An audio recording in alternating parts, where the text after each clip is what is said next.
Start. मेरे प्यारे मित्रों, मैं आपको नमस्कार करता हूँ।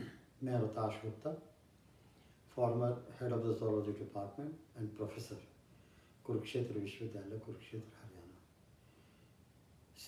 वर्तमान में सेवानिवृत्त कालखंड में मैं कविताओं का सृजन करने में अपना समय का सदुपयोग करता हूँ और उससे मेरे मन को शांति भी मिलती है। जैसे पहले बताया, मेरे को ऐसे शांति मिलती है जैसे जब पहली बरसात होती है और जब धरती माता, सूखी धरती माता में से वो सौंधी सौंधी सुगंध निकलती है, क्योंकि उसको बहुत ज़्यादा आनंद महसूस होता है।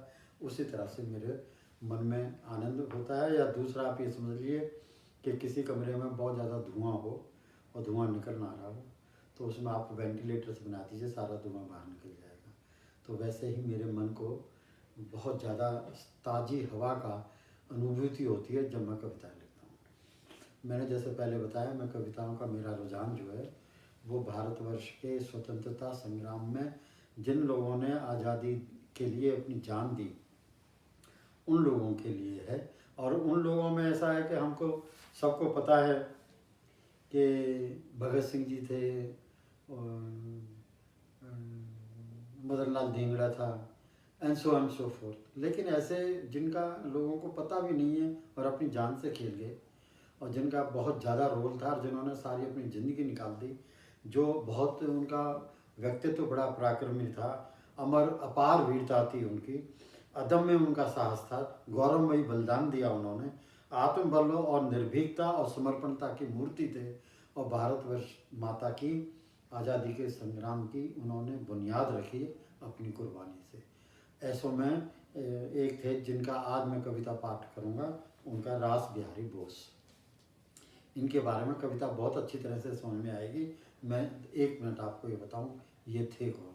रास बिहारी बोस, जब भारतवर्ष का 1857 का जो हमारा संग्राम था, जब वो विफल हो गया, तो आपको हैरान होगी 1857 से लेके और 1900 तक कहीं कि इतनी ज़्यादा 1857 में जिन जिन ने भाग लिया, उनका अंग्रेज़ों ने इतना बुरी सज़ा दी कि 1857 और 360, 40 और 43 साल तक किसी बंदे ने हाथ नहीं उठाया आज़ादी के बारे में वो करने के लिए, लड़ाई लड़ने के लिए। फिर भी कुछ लोग उठे, जो एक गदरी वो था जो कनाडा और अमेरिका से 1912 में हमारे पंजाबी भाई थे, उन्होंने उसमें बहुत योगदान दिया। और जब योगदान दिया तो तिथि ये हुई थी जब कि 1857 के बाद में दोबारा जो भारत का स्वतंत्रता संग्राम, जो पता ही नहीं, हमें बताया नहीं किसी ने, क्योंकि हमने पढ़ा नहीं, 1915 में तय हुआ था। 1915 की एक पर्टिकुलर तारीख रखी गई थी। तो 1915 की जब तारीख रखी गई थी, उससे पहले वो उसका पूरा बेस बनाया गया था। तो रास बिहारी बोस का उसमें बहुत बड़ा रोल था बेस बनाने में। क्या था को उनको उत्तरी भारत की मिलिट्री की छावनियों में जाने की जिम्मेवारी मिली थी। और वो क्या करते थे, रोटी के बहाने जाते थे कि रोटी उनको बांटते थे। उनसे पूछते बाहर के क्यों आए हो, कहते रोटी बांटने आए, रोटी लेने आए। तो रोटी बांटने के बारे वो जो भारतीय सिपाही होते थे, कॉन्स्टेबल सिपाही जो होते थे रंगरूट, उनसे वो बातें किया करते लार्ज स्केल पर, और उनसे कहा करते कि हमने अब 1915 में तैयार रहना, हमने अंग्रेजों के खिलाफ लड़ाई लड़नी है। तो उसमें कहने का मतलब है, जो आज कविता पाठ है रास बिहारी बोस, उनका उत्तरी भारत की छावनियों में एक एक में घूम गए, और एक दिन नहीं, एक एक छावनी में भेष बदल के बहुत काफ़ी टाइम लगाया, और सभी लोगों जो हमारे नौजवान थे उनका बिल्कुल मन बदल दिया कि हाँ, हम 1915 में जो संग्राम होगा उसमें हम जरूर साथ लेंगे, साथ देंगे। तो उसके बाद में ये जब बम कांड हुआ दिल्ली का, तो पकड़े गए, कौन कौन पकड़े गए थे, जैसे मास्टर अमीरचंद पकड़े गए थे, और अवध बिहारी पकड़े गए थे, अवध बिहारी भी पकड़े गए थे, और एक तीसरे बंदे और थे वो पकड़े गए थे। लेकिन 2 नहीं पकड़े गए थे। एक तो थे जोरावर सिंह बारहट, और जो जंगलों में भाग गए, सारी जिंदगी भर उन्होंने जंगलों में रहे। और 5वें जो थे ना, वो आज वाले रास बिहारी बोस, वो जापान भाग गए, जापान में एक होटल में रहने लगे, होटल के मालिक की लड़की से उनको प्यार हो गया, होटल के मालिक ने। बड़ी रंगीन कहानी है। 1923 में उनकी शादी कर दी। 1924 में रास बिहारी बोस को वहाँ की नागरिकता मिलेगी। कहाँ की? जापान की। उसके बाद में भी फिर उन्होंने अपना जो है दोबारा फिर उसी स्वरूप में आ गए। आपको हैरानी होगी कि हम ये जानते हैं कि आज़ाद हिंद फौज सुभाष चंद्र बोस जी ने बनाई, लेकिन सच बात तो है कि आज़ाद हिंद फौज की जो नींव रखी वो रखी थी रास बिहारी बोस ने। और इनके साथ में 2 सिख सिपाही थे। एक का नाम था प्रीतम सिंह और एक का नाम था कैप्टन मोहन सिंह। तो आज़ाद हिंद फौज की जो नींव रखी वो आज का जो कविता पाठ है, और वो जो शीर्षक है रास बिहारी बोस और कैप्टन मोहन सिंह, और सिपाही जो मैंने आपको बताया प्रीतम सिंह ने रखी थी। और इतना ज़्यादा इनको वो था कि इन्होंने आज़ादी की लड़ाई की मुहिम जापान में भी छेड़ दी। और तुमको हैरान रह जाएगी कि वो जापान की सरकार से जाके मिले और सुभाष चंद्र बोस को इन्होंने 16 मई 1943 को टोक्यो में बुलाया और टोक्यो में उनको सलामी दी और सरकार से बात करवाई। अब मैं कविता पाठ करूँगा, 5 मिनट लगेंगे। देखिए क्या कहता है। भारत की गुलामी जैसे हो हर जाई, भारत की गुलामी जैसे हो हर जाई, चाहे सोए भारतीय जनता को अनजाने में रास आई।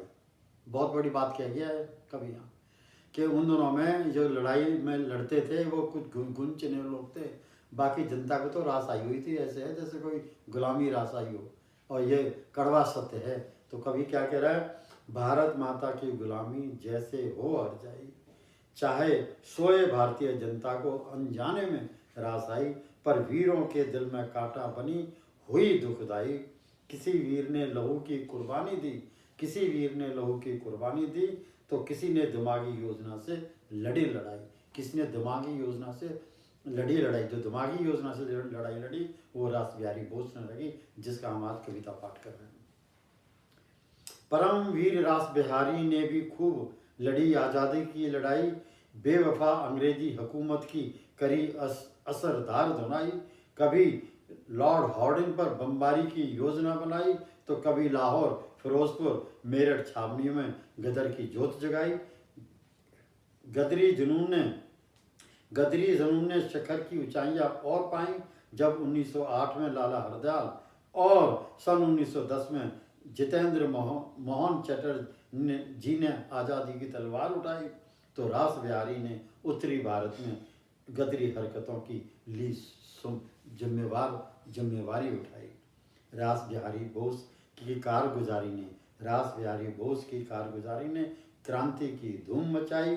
ब्रिटिश भारत की सभी सैनिकों छावनियों ने भरोसा दिया, कसम खाई। ब्रिटिश भारत की सभी सैनिक छावनियों ने भरोसा दिया, कसम खाई। सन 1915 में आसपास गदर की योजना बनाई, पर एक मुखाबिर ने खबर अंग्रेजों तक पहुंचाई।